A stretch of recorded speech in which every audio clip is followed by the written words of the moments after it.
Hi guys, my name is CMAC. I'm from CMAC's Paperbacks, and I'm here to do another book review with you.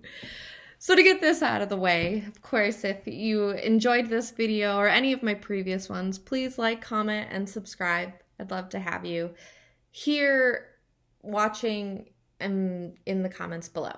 Okay, so let's get started.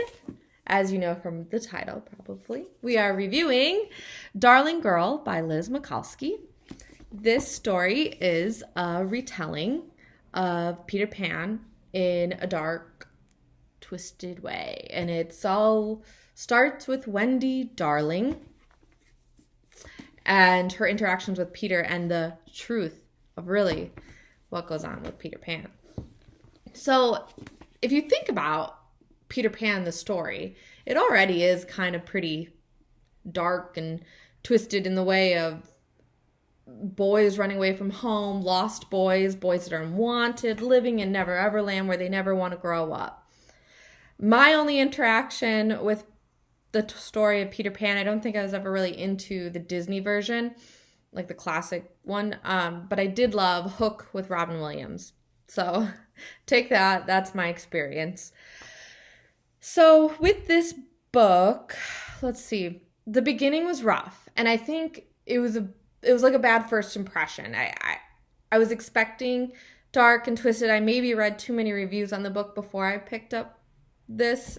I never even read really the synopsis of books because I don't want to influence my opinion at all, and I did, and maybe that's my issue. But the book started out messy for me. I didn't feel like I could really build a good foundation to tell the story on. I accepted probably too many holes in the beginning that I felt that would be filled in later.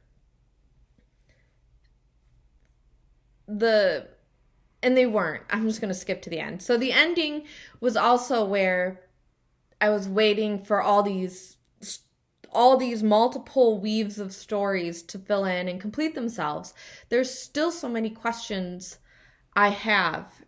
And without giving any spoilers, because we don't do spoilers on this channel, or you shouldn't anywhere, I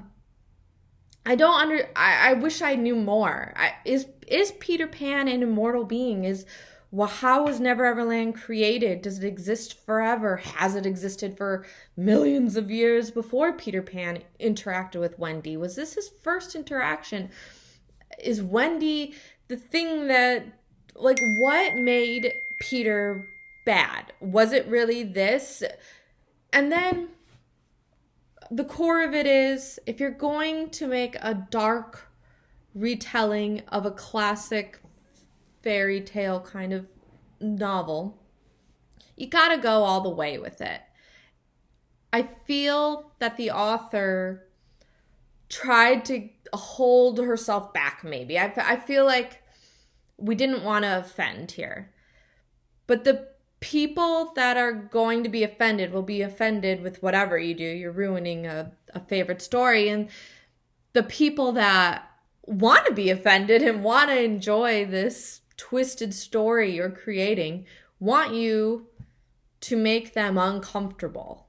I mean, that's why we watch horror movies, read horror books, is to be like, so I didn't get any crazy gasp moments here. I was never like, oh my God, I can't believe she did that.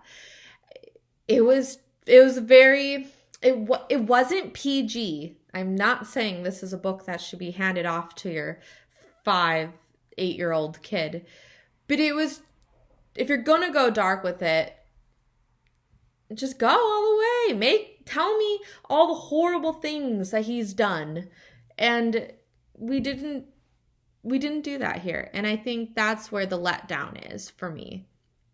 And I think I had to sit down and write an actual review for this book to realize what was letting me down, because that is the core of it. And then sprinkle on a messy beginning, ending that didn't satisfy me with all the multiple webs of questions I had throughout the reading. I'm all for a bit of questioning in the reading, and I'm even all for an open-ended story. at the end. But it felt like that it wasn't the point of it, and I just feel like I could read I need another book. I need more. I need the prequel to this to know the backstory.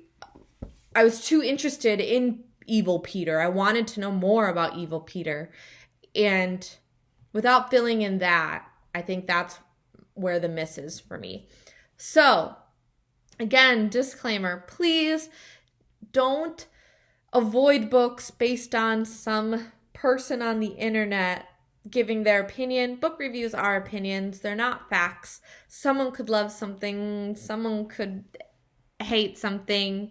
So please, I always advocate for reading it all. So read audiobook, read it, e-read, whatever you want to do. Create your own opinion, and then come back and drop how you feel in the comments. I'd love to know.